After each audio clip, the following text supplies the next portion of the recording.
Здравствуйте! На телеканале «Новый век» программа «Вызов 112». В студии Эльвира Фазлиевой. В ближайшие 10 минут вы увидите. Не успел среагировать. На бок, делай вот так. Крупная авария в Зеленодольском районе. Остались без крова. Все пострадали. Чего уж тут нас 3 семьи тут. В Казани сгорел частный дом. Наградили отличившихся и вернули потерпевшим похищенное. В Казани прошел гарнизонный развод полиции. Не успел среагировать. Так объяснил причины аварии водитель «Газели», что на полном ходу въехал в «Ладу» 14-й модели. Крупная авария произошла сегодня днем в Зеленодольском районе республики. В результате легковушка автомобиль-такси превратилась в груду искореженного металла. Сильно пострадала девушка-пассажир, которая сидела на заднем сиденье. Александра Севастьянова с места происшествия. Проехать мимо никто не мог. Все внимание очевидцев к тому, что осталось от «Лады». Водители обоих машин не пострадали, а девушке, пассажиру легковушки, повезло куда меньше. Она сидела сзади и в результате столкновения оказалась практически в багажнике. Все понимали, что надо что-то делать, но никто не знал, что именно. Ну прям сюда уже не на бок, делай вот так.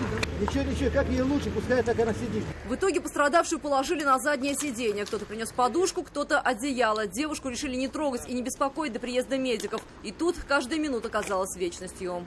Я сейчас только посмотрел, первый раз, когда я в 112 звонил. Вот, 13:19. Ну, они сказали, что сразу как приняли вызов, сразу отправили. Ну, звонили спасатели, спрашивали, вытащили человека. Как бы всю подробную информацию, что я вижу, я как бы передал.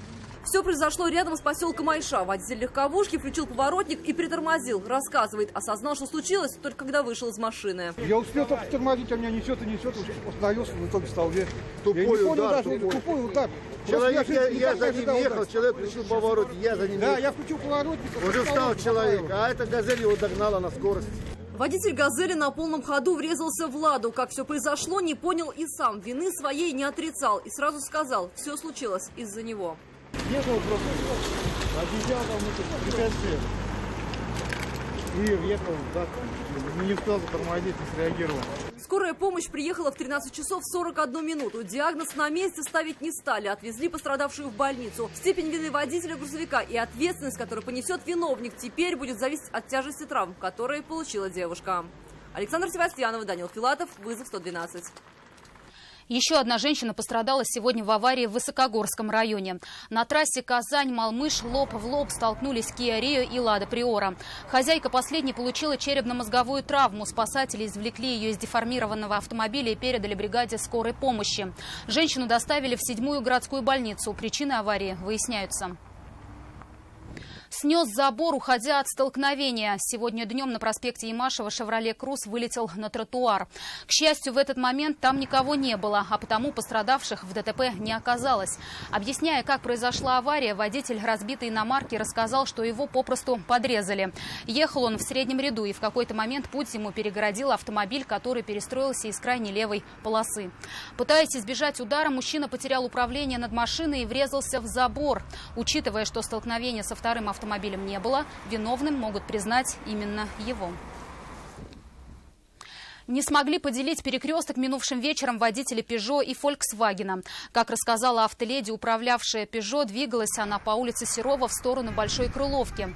Когда выехала на перекресток, в нее врезался «Фольксваген», который ехал по улице Восход в направлении Боруди. Кто виноват в аварии, на месте определить не смогли. Каждый из автомобилистов считал себя правым, и в нарушении правил движения никто не признался.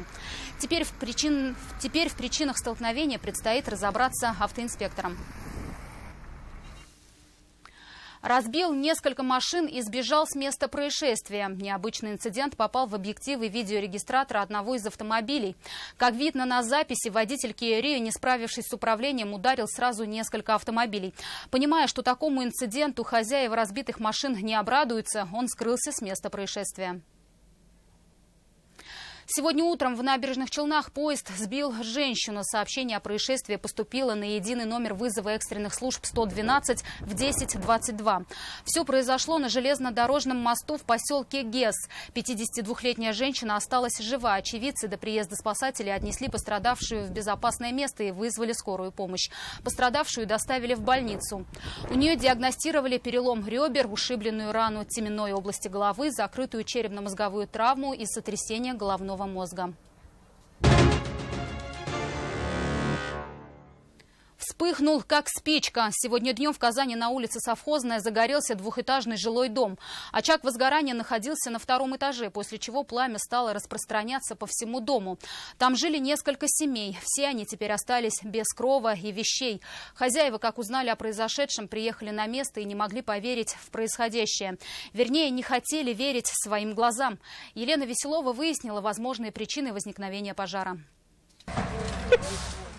Жильцам этого дома оставалось лишь наблюдать, как из окон валит густой дым. Здесь жила не одна семья. Люди, как только узнали о возгорании, сразу примчались в надежде спасти хоть что-нибудь из вещей. Но зайти в пылающее строение было уже невозможно. У нас дома никого не было. Ты не пострадал у вас? Ай? Не пострадал? Ну, никто не пострадал. Ну, все пострадали. Чего уж тут нас 3 семьи тут. Жильцам оставалось только гадать, из-за чего разгорелось пламя. Глядя на то, как огонь поглощает их имущество, версии строили самые разные. Говорят, больно, что напряжение скакало. Шубина, говорят, скакало. Ну вот, это из-за напряжения, наверное, холодильник что-нибудь загорелся. Были и другие предположения. По рассказам жильцов, причиной пожара могла послужить ветхая электропроводка на 2-м этаже. К слову, именно оттуда и начал распространяться огонь. В результате 2-й этаж выгорел полностью. Распространиться дальше огонь не успел. Впрочем, легче хозяевам дома от этого не стало. Здание больше не пригодно для проживания. Те комнаты, которые не тронул огонь, не пожалели дым, копоть и вода. Елена Веселова, Айрат Назипов, Андрей Сентальцев. Вызов 112. Жители одной из многоэтажек на улице Файзи, почуяв минувшим вечером запах гари, позвонили на единый номер вызова экстренных служб 112. На место прибыли пожарные, скорая помощь и сотрудники полиции. Но, как оказалось, никакого возгорания не было. Запах гари распространялся по подъезду из-за ремонтных работ в квартире, которая располагалась на 8-м этаже. Снова не явились на процесс. В Приволжском районном суде вновь отложили слушание уголовного дела в отношении Максима Байрамова. Напомним, его обвиняют в разбойном нападении и покушении на убийство 19-летней девушки. Все произошло в августе минувшего года, когда, согласно материалам уголовного дела, злоумышленник напал на потерпевшую, нанеся ей не менее 7 ударов рашпилем. Девушка смогла добраться до дома, где ей вызвали скорую помощь. Сам подсудимый признал свою вину частично.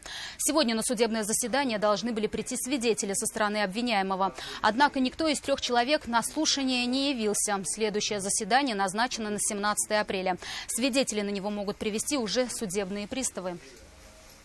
В настоящее время он обвиняется в совершении разбойного нападения на потерпевшего и покушения на убийство, сопряженное с разбойным нападением. По указанным статьям Уголовного кодекса ему грозит наказание в виде лишения свободы до 20 лет. Да у меня вообще нет, в принципе, таких каких-то определенных желаний. Просто за содеянное, в принципе, там, как суд назначит. Вручали табельное оружие, награждали грамотами и возвращали угнанные автомобили законным владельцам. Сегодня перед центром семьи Казан в столице республики прошел гарнизонный развод городской полиции и войск Национальной гвардии. На нем подвели итоги и отметили особо отличившихся сотрудников. Тем, кто сегодня первый день заступает на службу, торжественно вручили табельные пистолеты. Также полицейским напомнили, что, исполняя свой долг, необходимо не только обеспечить выполнение задач по предупреждению и пресечению преступлений, но и строго соблюдать личную безопасность, дисциплину и законность.